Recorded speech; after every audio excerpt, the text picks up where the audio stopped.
کسی صورت سودا نہیں کروں گا. یہ عمران خان صاحب نے ببانگ دوہل واضح اعلان کیا ہے, واضح طور پر پیغام بھیجا ہے کہ جو دل کرتا ہے آپ کر لیں, میں اپنے نظریے کے اوپر کھڑا ہوں. مقصد دوسری طرف سے یہ ہے کہ کسی طریقے سے عمران خان جو ہے وہ مانے, این آر او سیکھ کرے, جس طریقے سے شہباز شریف اور دوسرے لوگوں نے این آر او لیا اور نواز شریف نے لیا, یہ ملک سے بھاگ گئے اس وقت.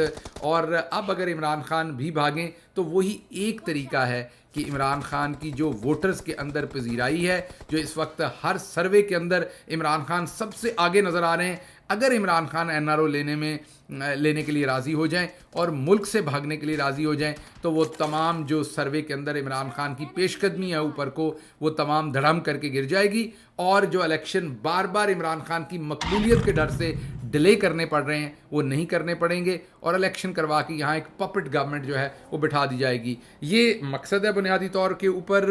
اسی وجہ سے عمران خان صاحب کو جیل کے اندر دوبارہ سائفر پہ سوالات کیے گئے. یہ سوالات سائفر پہ نہیں تھے, اصل مقصد عمران خان کو دھمکیاں دینا تھا.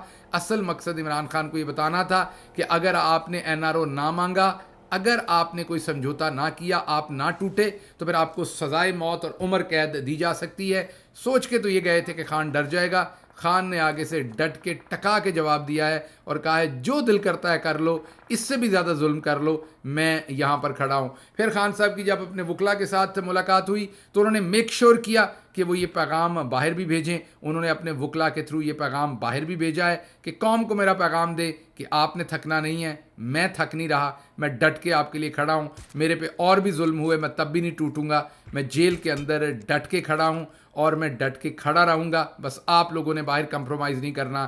تو عمران خان کا قوم کے لیے بڑا واضح پیغام ہے کہ میں اندر اپنی جان پہ کھیل جاؤں گا, باہر آپ نے ایک قدم بھی پیچھے نہیں ہٹنا.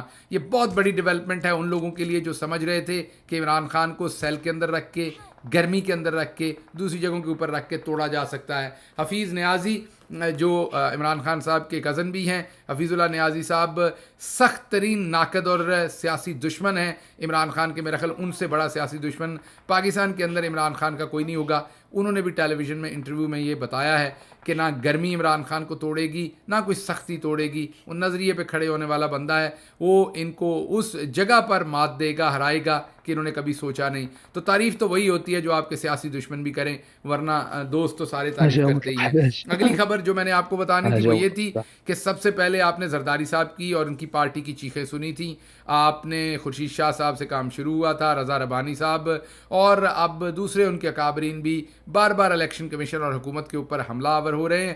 لیکن اب اس کے بعد آپ نے دیکھا کہ زرداری صاحب کے فرنٹ مین منظور کاکا جو ہیں ان کی ضمانت کینسل ہوئی اور وہ جیل گئے. اب ایک نئی ڈیولپمنٹ ہوئی ہے جو بہت ہی انٹرسٹنگ ڈیولپمنٹ ہے. سپریم کورٹ نے لگ رہا ہے کہ ڈنڈا اٹھا لیا ہے. بندیال صاحب جاتے جاتے, ابھی تک تو وہ اس طرح سے انہوں نے بڑے واضح ڈیسیجنز نہیں دیے, لیکن لگ رہا ہے کہ جاتے جاتے وہ 2-3 کیسز کے اوپر واضح ڈیسیجن دینا چاہتے ہیں. ایک تو انہوں نے 22 تاریخ کو باجی مریم کا کیس لگا دیا ہے. جی ہاں, یہ وہی کیس ہے جو منی لانڈرنگ اور اس سے ریلیٹڈ تمام کرپشن کا کیس تھا. اس کیس میں مریم صاحبہ کو بیل ملی ہوئی تھی, ضمانت ملی ہوئی تھی. نیب نے سپریم کورٹ کے اندر اپلائی کیا ہوا تھا کہ ان کی ضمانت خارج کی جائے کیونکہ میرٹ پہ نہیں ملی, اور یہ بڑے مہینوں نہیں بلکہ سالوں سے پینڈنگ پڑی ہوئی تھی. اب اچانک سے سپریم کورٹ نے یہ بیل کینسلیشن جو ہے اس کی پٹیشن لگا دی ہے. 22 تاریخ کو سننے جا رہے ہیں, اور مجھے لگ رہا ہے کہ مریم صاحبہ اس سے پہلے ہی شاید وطن سے فرار ہو جائیں گی. اور مشکل حالات نظر آ رہے ہیں کیونکہ سپریم کورٹ نے لگتا ہے ڈنڈا اٹھا لیا ہے فائنلی ان چوروں کے خلاف. اٹھانا تو چاہیے, ضمانت تو اس میں کینسل ہوتی ہے, لیکن دیکھتے ہیں آنے والے دنوں میں سپریم کورٹ کرتا کیا ہے, کیونکہ ہماری امیدیں تو بہت ساری پہلے بھی تھی سپریم کورٹ پہ. انفارچونیٹلی جو پریشر بنا سپریم کورٹ پہ, جس طرح کے حالات بنے, پھر اس طرح کے وہ فیصلے نہیں آ سکے جو آئین اور قانون کے تحت آنے چاہیے تھے.